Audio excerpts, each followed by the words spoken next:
ഒരിക്കൽ മഹാവിഷ്ണു ഭഗവാൻ ശിവനെ കാണാനായി കൈലാസ പർവ്വതത്തിലെത്തി. കൈലാസത്തിന്റെ കവാടത്തിൽ ഗരുഡനെ കാവൽ നിർത്തിയിട്ട് മഹാവിഷ്ണു ഉള്ളിലേക്ക് കയറിപ്പോയി. കാത്തു നിൽക്കുന്നതിനിടെ ഗരുഡൻ കൈലാസത്തിന്റെ ദിവ്യമായ സൗന്ദര്യം ആസ്വദിക്കുകയായിരുന്നു. അപ്പോഴാണ് അടുത്തു തന്നെ അതിമനോഹരമായ ഒരു ചെറിയ കിളിയെ കണ്ടത്. ആ പക്ഷി വളരെ ലോലവും സുന്ദരവുമായിരുന്നു. അത് കണ്ടപ്പോൾ ഗരുഡന്റെ മനസ്സിൽ വാത്സല്യം നിറഞ്ഞു. ആ സമയം മരണദേവനായ യമൻ കൈലാസത്തിലെത്തി. യമൻ ആ ചെറിയ കിളിയെ കണ്ടപ്പോൾ അദ്ദേഹത്തിന്റെ മുഖത്ത് ഒരു ഞെട്ടൽ നിഴലിച്ചു. ഇത് ശ്രദ്ധിച്ച ഗരുഡൻ ആ കിളിയുടെ മരണം അടുത്തെത്തിയെന്നും അതിന്റെ ആത്മാവിനെ കൊണ്ടുപോകാനാണ് യമരാജൻ വന്നതെന്നും പെട്ടെന്ന് അദ്ദേഹത്തിന് മനസ്സിലായി. ദയവുള്ളവനായിരുന്ന ഗരുഡന് ആ പാവം കിളി മരിക്കുന്നത് സഹിക്കാനായില്ല. അദ്ദേഹത്തിന് ആ കിളിയോട് വലിയ അനുകമ്പ തോന്നി. അതിനാൽ ഗരുഡൻ അതിനെ മെല്ലെ തന്റെ കാൽ നഖങ്ങൾക്കിടയിലെടുത്ത് ആയിരക്കണക്കിന് മൈലുകൾക്കപ്പുറം ഒരു നിബിഡ വനത്തിലേക്ക് പറന്നു. അവിടെ ഒരു ഉയർന്ന പാറക്കൂട്ടത്തിൽ കിളിയെ സുരക്ഷിതമായി വെച്ച് അതിന്റെ ജീവൻ രക്ഷിച്ചതിൽ സംപ്രീതനായി ഗരുഡൻ കൈലാസത്തിലേക്ക് മടങ്ങി. മഹാദേവനെ കണ്ട ശേഷം യമൻ പുറത്തിറങ്ങിയപ്പോൾ ഗരുഡൻ അദ്ദേഹത്തോട് ചോദിച്ചു, യമദേവ, അങ്ങ് നേരത്തെ ആ ചെറിയ കിളിയെ കണ്ടപ്പോൾ മുഖത്തൊരു ഞെട്ടലുണ്ടായിരുന്നല്ലോ, അതിന്റെ കാരണം എന്തായിരുന്നു? യമൻ പുഞ്ചിരിച്ചുകൊണ്ട് മറുപടി പറഞ്ഞു, ഗരുഡ,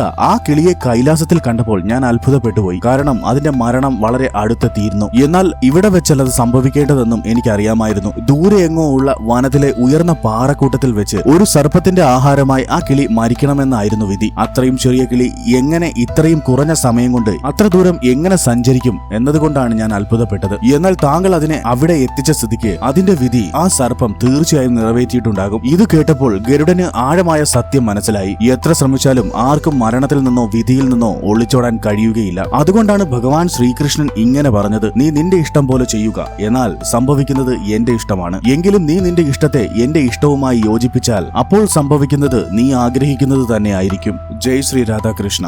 രാധേ രാധേ.